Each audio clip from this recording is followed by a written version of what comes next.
Selamat datang kembali dalam penjelajahan kita. Hari ini kita punya sesuatu yang, bener-bener unik nih untuk Anda bedah bersama. Sebuah buku dari tahun 1906. Lama banget ya? Iya, judulnya Dynamic Thought or The Law of Vibrant Energy. Penulisnya William Walker Atkinson. Ini cukup menarik, soalnya Atkinson ini mencoba sesuatu yang ambisius banget di masanya. Gimana tuh ambisiusnya? Dia coba menjembatani ajaran okultisme kuno sama penemuan-penemuan sains paling mutakhir saat itu. Tujuannya, mau ngenalin apa yang dia sebut teori pikiran dinamis. Pikiran dinamis, oke. Intinya, gagasan bahwa kehidupan dan pikiran itu ada di mana-mana, nggak cuma di kita, tapi meresapi seluruh alam semesta. Dan ini, menurut dia, bisa dijelasin bahkan didukung oleh sains. Bayangin aja menyatukan mistisisme sama laboratorium. Tepat sekali. Dan penting banget nih kita ingat konteksnya. Awal abad ke-20 itu kan era yang lagi bergejolak lah dalam sains. Oh ya, kenapa tuh? Ya, para ilmuwan baru aja bergulat sama fenomena aneh kayak mesmerisme yang belakangan kita kenal sebagai hipnotisme. Terus mereka mulai nanya-nanya, apa iya materi itu beneran mati? Pertanyaan mendasar ya. Banget. Dan jangan lupa, mereka waktu itu sangat bergantung sama teori eter. Itu loh semacam medium gaib yang katanya ngisi seluruh jagat raya buat ngejelasin gimana cahaya atau panas bisa merambat. Teori ether. Pernah dengar? Nah, Atkinson masuk di tengah-tengah semua perdebatan ini. Dia emang ngakuin sih ada kekuatan lebih tinggi yang tak terbatas gitu. Tapi fokus dia di buku ini tuh alam semesta yang bisa kita amati. Jadi lebih ke yang fisik. Iya, dia seolah-olah mau bilang ke para ilmuwan, ide-ide okultisme yang kalian anggap aneh itu sebenarnya sains kalian sendiri udah mulai ngebuktiin loh pelan-pelan. Oke, menarik. Jadi, gimana kita mulai nih? Langsung ke intinya aja kali ya. Soal kehidupan dan pikiran universal itu. Boleh, itu gagasan paling dasarnya dia kan, kehidupan dan pikiran itu universal. Dia pakai istilah mentasi buat proses mental secara luas. Mentasi. Oke. Dan menurut dia, ini nggak cuma ada di manusia atau hewan. Nah, di sini mulai seru nih. Gimana? Dia bilang itu juga ada di tumbuhan, bahkan di mineral dan atom. Wow. Sampai ke atom. Kalau manusia kan jelas ya punya intelektual tinggi. Hewan punya insting. Terus gimana Atkinson ngelihatnya lebih jauh ke bawah lagi? Nah, justru itu. Buat Atkinson, insting itu sendiri sebenarnya bukan sesuatu yang beda banget. Itu cuma bentuk penalaran atau mentasi yang lebih simpel lah. Dia lihatnya kayak spektrum gitu. Oh, jadi nyambung aja gitu ya? Iya, nyambung. Dari situ, dia ngajak kita turun lagi ke dunia tumbuhan. Tumbuhan kan jelas hidup ya. Jelas. Tapi apa mereka punya pikiran atau mentasi? Nah, Atkinson jawab iya. Dia punya konsep namanya apetensi. Apetensi. Apa tuh artinya? Semacam kecenderungan naluriah gitu. Naluri tumbuhan buat milih dan nyerap apa yang dibutuhinnya dari lingkungan. Dia kasih banyak contoh menarik loh. Contohnya apa aja? Misalnya nih, kentang di ruang bawah tanah yang gelap, tunasnya pasti numbuh ke arah mana ada sedikit cahaya kan? Iya sih, bener. Tanah yang subur. Bahkan tanaman pemakan serangga kayak Venus flytrap. Oh, yang bisa nutup itu ya? Betul. Dia klaim tanaman ini bisa bedain loh. Kalau dikasih daging atau keju, dia nutup. Tapi kalau disentuh batu kecil atau benda padat lain, dia nggak mau nutup. Serius? Bisa gitu ya? Menurut Atkinson, ini bukti adanya pilihan, semacam kecerdasan dasar lah. Sirkulasi getah di pohon pun dia lihat sebagai proses vital yang kompleks, bukan cuma aliran mekanis biasa. Menarik juga ya kalau dipikir-pikir soal tumbuhan itu. Mungkin sebagian dari kita masih bisa nerima lah, ada semacam kesadaran primitif gitu. Tapi kalau dia melangkah ke dunia mineral, batu, Nah, ini kedengarannya udah radikal banget, bahkan buat sekarang. Apalagi tahun 1906. Gimana dia bisa bilang batu atau logam punya kehidupan dan pikiran coba? emang disitulah argumennya jadi sangat provokatif. Dia benar-benar nantang batas kaku antara dunia organik dan anorganik. Gimana caranya? Dia nunjuk ke fenomena-fenomena yang diamati para ilmuwan waktu itu pada benda-benda yang dianggap mati. Contohnya nih, kelelahan logam. Kelelahan logam, maksudnya? Fatigue elasticity istilahnya. Logam kalau terus-terusan dibengkokin atau dikasih tekangan, lama-lama kan jadi rapuh terus patah. Seolah-olah dia lelah.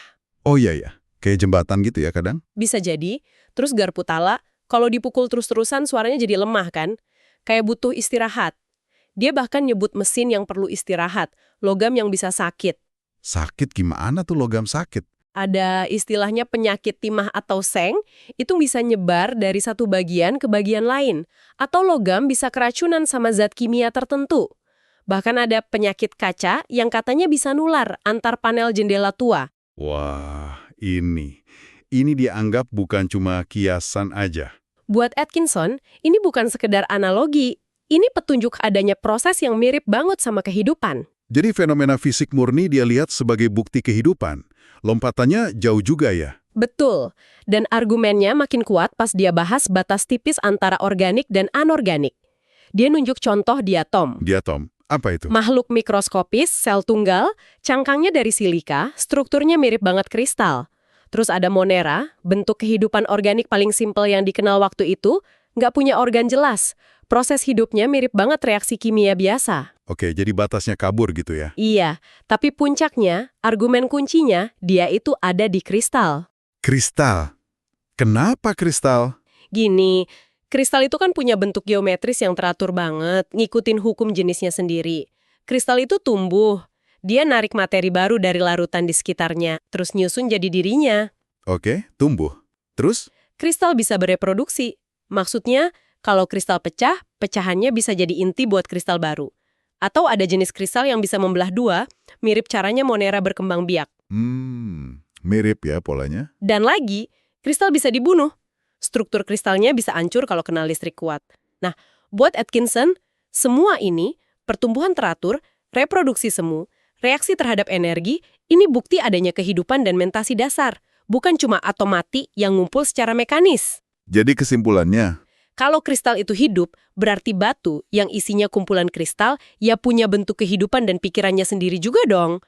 Konsep ini dia tarik terus sampai ke level partikel paling kecil. Oke. Ini benar bubar cara kita mandang materi itu sendiri ya. Ngomong-ngomong soal materi, Atkinson kan punya istilah khusus. Dia nggak terlalu suka kata materi kan? Bener banget. Dia lebih milih pakai istilah substansi. Kenapa tuh? Alasannya, kata materi waktu itu udah terlalu kaku gitu ya. Udah lekat banget sama konotasi benda mati, lembam, nggak ada kehidupan.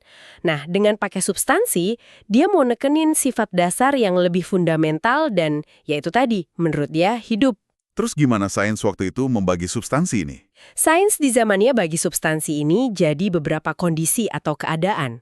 Ada padat, cair, terus gas, dia nyebutnya aeriform. Nah, yang keempat ini yang baru mulai dipahami saat itu. Materi radian. Materi radian. Itu apa lagi? Ini nunjuk ke partikel-partikel bermuatan listrik yang terpancar gitu. Contohnya elektron. Ini penemuan yang baru banget dan heboh waktu itu.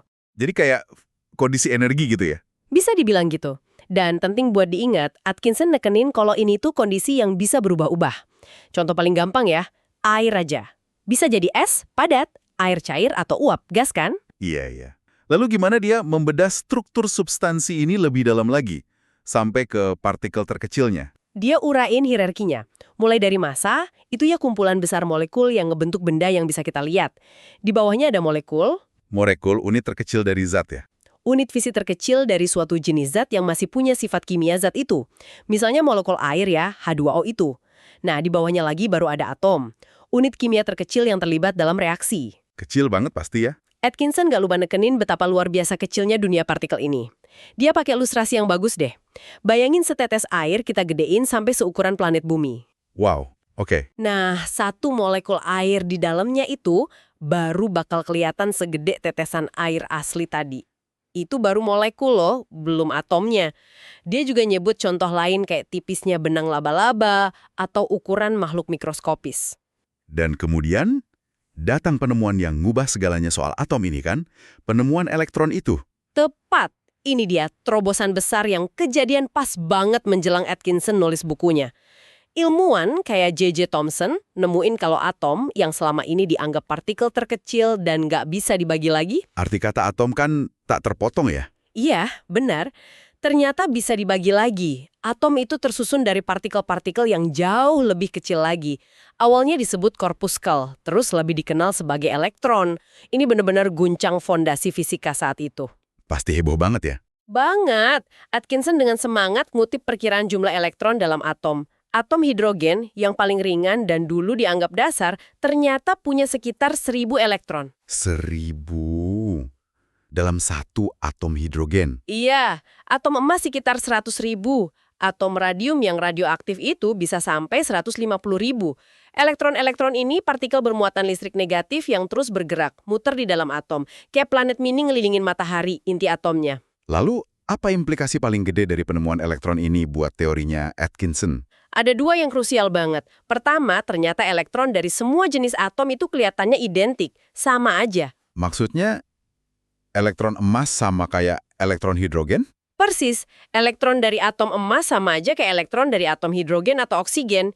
Ini ngarah ke kesimpulan yang penting banget buat Atkinson. Di level paling dasar, semua substansi itu satu. Wah, jadi cuma beda jumlah dan susunan aja? Betul. Perbedaan antar elemen kimia itu cuma soal jumlah dan susunan elektron yang sama itu. Ini kan dukung banget pandangan monistik dia, kesatuan alam semesta itu. Oke, itu yang pertama. Yang kedua? Kedua, model atom baru ini yang bervibrasi dan terdiri dari elektron, ngasih alternatif buat teori atom populer saat itu yang ngebayangin atom kayak semacam cincin pusaran ether yang stabil. Model baru ini lebih dinamis, lebih hidup. Pas banget sama gagasannya Atkinson. Selain struktur, Atkinson juga bahas sifat-sifat dasar substansi ini kan? Iya, dia ulas sifat-sifat umum yang dikenal sains waktu itu. Ada bentuk, ya semua benda punya bentuk. Berat, pengaruh gravitasi, tak tertembus, dua benda nggak bisa di ruang yang sama persis di waktu yang sama. Tak hancur, substansi cuma berubah bentuk atau kondisi, nggak lenyap. Mobilitas. Mobilitas, semua partikel selalu gerak atau vibrasi. Nggak ada yang diam beneran. Inersia, kecenderungan benda buat mempertahankan keadaannya. Dan yang paling penting nih, yang jadi kunci ke teori pikiran dinamisnya, sifat ketertarikan atau attraction. Nah, ini dia, hukum ketertarikan. Ini jantung teorinya kan ya? Gimana dia nyambungin ketertarikan fisik ini sama pikiran dinamis? Betul sekali. Disinilah Atkinson bikin lompatan konseptualnya yang paling berani lah. Dia nyatain bahwa semua gerak dan energi di alam semesta itu dasarnya dari satu sumber, hukum ketertarikan ini. Semua? Termasuk apa aja? Semua. Hukum ini kerja di semua skala. Ada gravitasi, ketertarikan antar massa gede kayak planet, bintang. Ada kohesi, ketertarikan antar molekul sejenis, ini yang bikin benda padat punya bentuk, atau cairan punya tegangan permukaan. Oke. Terus? Ada adesi, ketertarikan antar permukaan molekul beda jenis, kayak air nempel di kaca. Ada afinitas kimia atau chemism, ketertarikan antar atom yang ngebentuk molekul baru lewat reaksi kimia. Sampai ke level paling dalam, ada ketertarikan korpuskel atau elektronik, gaya yang nahan elektron tetap di dalam atom. Dan dia nggak berhenti di situ kan? Dia nyamain ini sama sesuatu yang lebih hidup. Justru itu, ini mungkin bagian paling okultis yang dia coba bungkus pakai sains. Atkinson secara eksplisit nyamain ketertarikan antar partikel ini sama keinginan, desire, atau bahkan cinta, love, dalam dunia mental partikel. Cinta antar partikel. Iya, dia berpendapat kalau partikel-partikel ini nggak cuma ditarik secara mekanis aja, tapi ada semacam dorongan mental atau emosional dasar yang bikin mereka saling deket atau ikatan. Ini cara dia nanemin kehidupan dan pikiran sampai ke fondasi realitas fisik. Dia ngubah fisika jadi semacam psikologi kosmik gitu. Wow, itu benar-benar cara pandang yang beda banget ya. Lalu gimana dengan energi? Kayak cahaya, panas. Gimana hukum ketertarikan ini ngejelasin itu? Nah, dia bedain antara hukum ketertarikan itu sendiri sama manifestasinya sebagai energi. Dia soroti keunikan gravitasi. Uniknya gimana? Menurut pengamatan dan teori saat itu, gravitasi itu kerjanya kayak instan gitu, melintasi jarak yang jauh banget. Nggak peduli ada benda apa di antaranya, gaya tariknya tetap ada. Dan yang penting, kayaknya gravitasi nggak butuh medium perantara kayak ether. Beda sama cahaya atau panas ya? Beda banget. Energi-energi lain ini, cahaya, panas, listrik, magnetisme, dia sebut sebagai energi radian. Dan dia anggap ini sebagai mode gerak atau getaran, vibration, dari partikel-partikel substansi. Jadi ada hubungan sebab akibat di sini menurut dia. Tepat. Alur logikanya gini, kurang lebih. Pertama, energi radian, cahaya, panas, listrik, dan lain-lain itu hasil dari getaran partikel substansi. Oke, partikel bergetar muncul energi. Kedua, getaran partikel ini sendiri disebabin sama apa? Sama hukum ketertarikan yang kerja di partikel itu, bikin dia gerak atau interaksi. Jadi ketertarikan bikin getaran. Ketiga, nah ini kuncinya.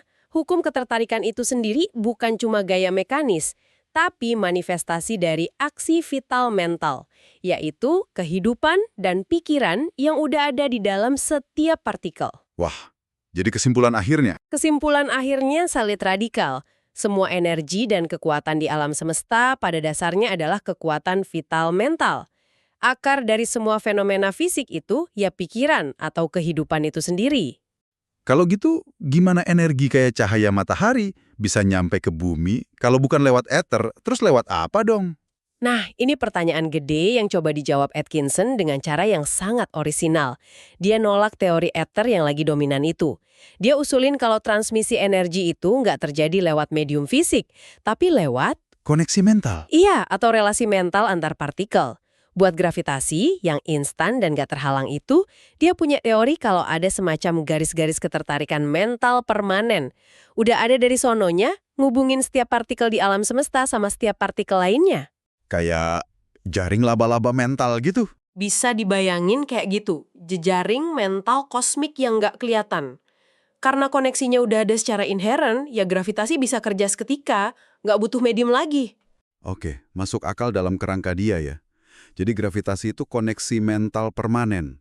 Terus kalau cahaya atau panas gimana? Kan merambatnya ada kecepatannya tuh.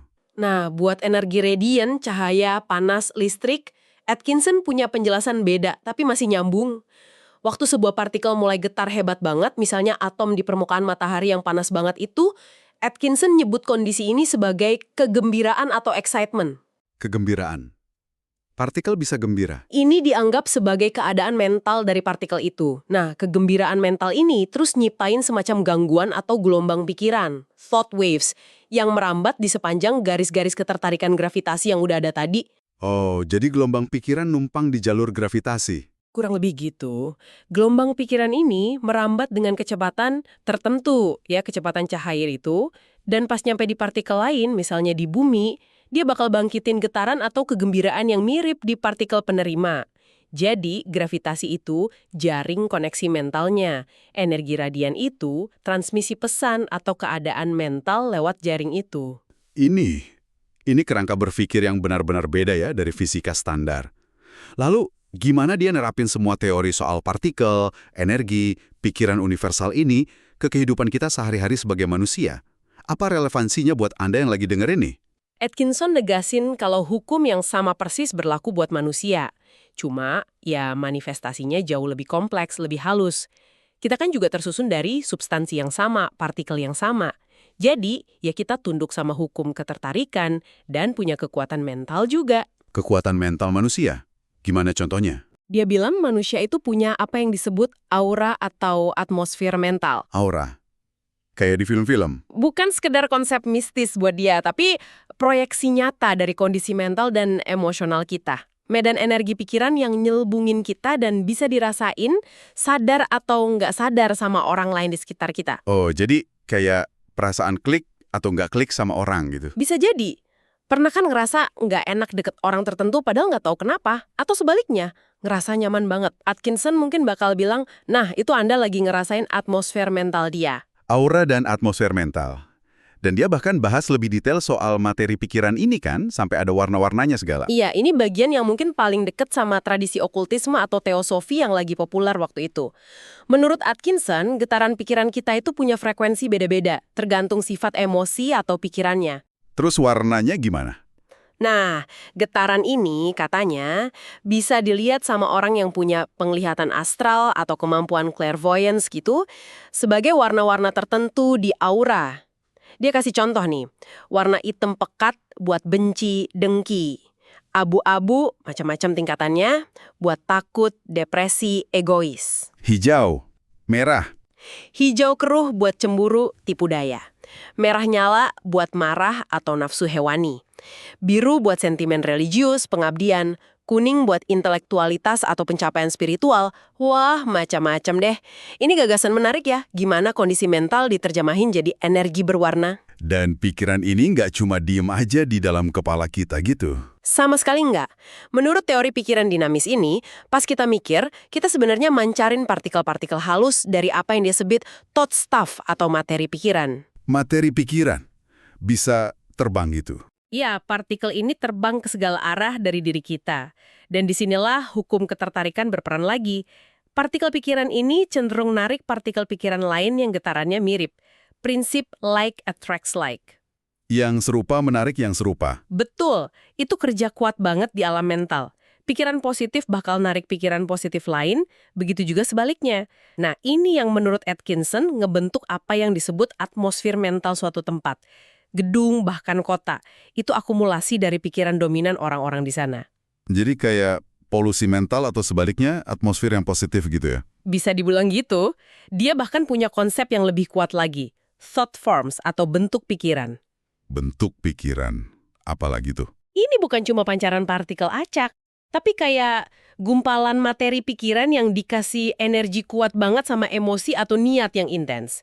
Terus diproyeksiin dengan kekuatan ke arah tertentu atau ke orang tertentu. Kayak proyektil mental gitu? Bentuk pikiran ini katanya bisa bertahan buat sementara waktu dan punya semacam kehidupan atau pengaruh semi-independen. Ini mungkin kedengeran fantastis banget ya, tapi ini bagian dari kerangka penjelasan dia. Lalu, gimana hukum ketertarikan kerja secara langsung antar manusia dalam pandangan ini? Hukum ketertarikan mental ini menurut Atkinson jadi kunci buat mahamin banyak interaksi manusia dan fenomena psikis. Kita cenderung narik ke dalam hidup kita orang-orang, kondisi, pengalaman yang selaras sama getaran pikiran dominan kita. Jadi apa yang kita pikirin, itu yang kita tarik. Kurang lebih gitu, ini berlaku buat apa yang sangat kita inginkan, tapi juga, nah ini penting, apa yang sangat kita takuti. Ketakutan yang intens itu juga bentuk pikiran yang kuat yang bisa narik apa yang ditakutin itu. Waduh, hati-hati sama pikiran dong ya. Bisa jadi. Lebih jauh lagi, karena pikiran bisa dipancarin dan diterima lewat koneksi mental universal tadi, teori pikiran dinamis ini jadi dasar buat Atkinson buat ngejelasin fenomena kayak transferensi pikiran. Telepati maksudnya? Iya, yang sekarang kita sebut telepati. Terus sugesti mental, baik disengaja atau enggak. Hipnotisme, pengaruh pikiran satu orang ke pikiran atau tubuh orang lain. Bahkan penyembuhan mental. Penyembuhan pakai pikiran? Kekuatan pikiran buat ngaruhin kondisi fisik. Semua ini dia lihat sebagai manifestasi alami dari pikiran yang ngaruhin pikiran lain atau bahkan substansi tubuh lewat kekuatan mental yang kerja di sepanjang jejaring koneksi mental universal itu. Baiklah, oke. Mari kita ambil jeda sebentar ya buat meresapi semua ini. Penjelajahan kita ke dalam pikiran dinamis William Walker Atkinson ini emang padat banget. Dan benar-benar buka perspektif. Iya, lumayan ya. Sebuah upaya yang luar biasa ambisius di awal abad ke-20. Nyatuin dunia spiritual sama ilmiah. Okultisme sama fisika partikel yang baru lahir. Gagasan intinya benar-benar nantang sih. Kehidupan dan pikiran itu bukan pengecualian, tapi aturan dasar alam semesta.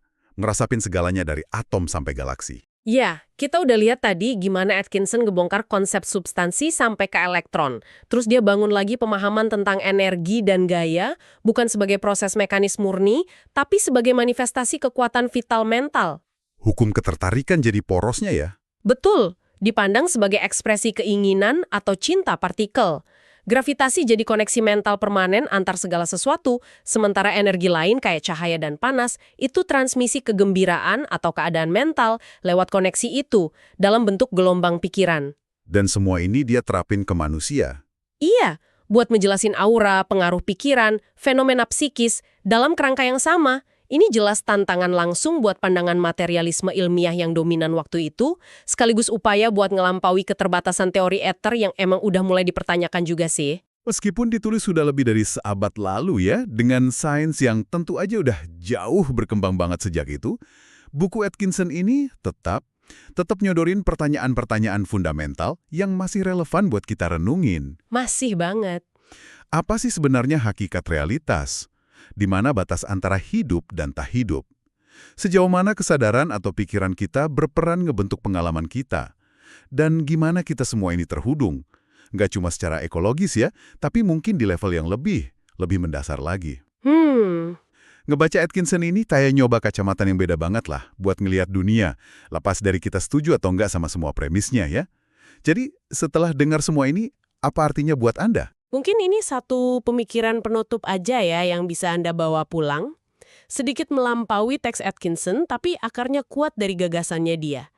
Kalau benar ada semacam koneksi mental yang inheren antar semua partikel di alam semesta ini. Ya. Dan kalau partikel-partikel ini emang responsif terhadap getaran atau keadaan mental, potensi luar biasa apa ya yang mungkin kebuka kalau kita sebagai makhluk dengan kesadaran diri yang kompleks ini bisa belajar secara sadar dan bijaksana buat ngarahin getaran mental atau kekuatan tarik kita sendiri. Maksudnya gimana tuh? Iya, bukan cuma buat pencapaian pribadi aja gitu, tapi mungkin dalam konteks yang lebih luas, demi harmoni mungkin, atau pemahaman yang lebih dalam tentang keterhubungan kita dalam jaring kehidupan universal ini. Sesuatu yang menarik lah buat Anda eksplorasi lebih lanjut dalam pikiran Anda sendiri.